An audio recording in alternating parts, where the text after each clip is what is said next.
There are nearly 35,000 mayoral seats up for election here in France, and if that sounds a lot, it is. France is the country in the European Union with the most mayors. There are 900,000 candidates on the list. Now here in Paris, people are voting twice. They're voting in their district, but they're also voting for City Hall. The main candidates in that race are Rachida Dati. She is a former culture minister, also once a minister under former President Nicolas Sarkozy, and the socialist candidate Emmanuel Grégoire.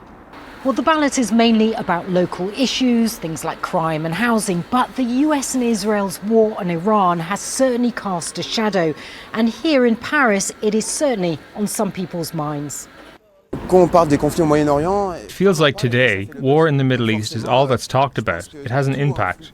We see Macron is sending arms, spending millions of dollars in other countries rather than focusing on us. It's exactly why we need to come together as a society, to be responsible and find common ground as citizens.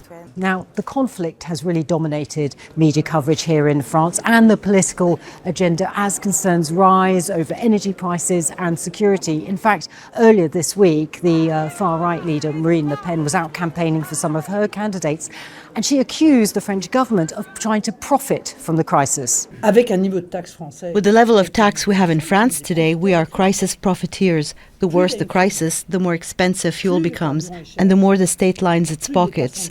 It's clearly a moral issue. Well, the far right are certainly hoping to expand their reach, but for all the political parties, this is a critical test before next year's crucial presidential election. President Emmanuel Macron's handling of France's position on the war has certainly played out very well with the French public. He has, opinion polls suggest, had something of a popularity bounce. Nevertheless, the president has already served 2 terms, so he cannot run in 2027. Natacha Butler, Al Jazeera, Paris.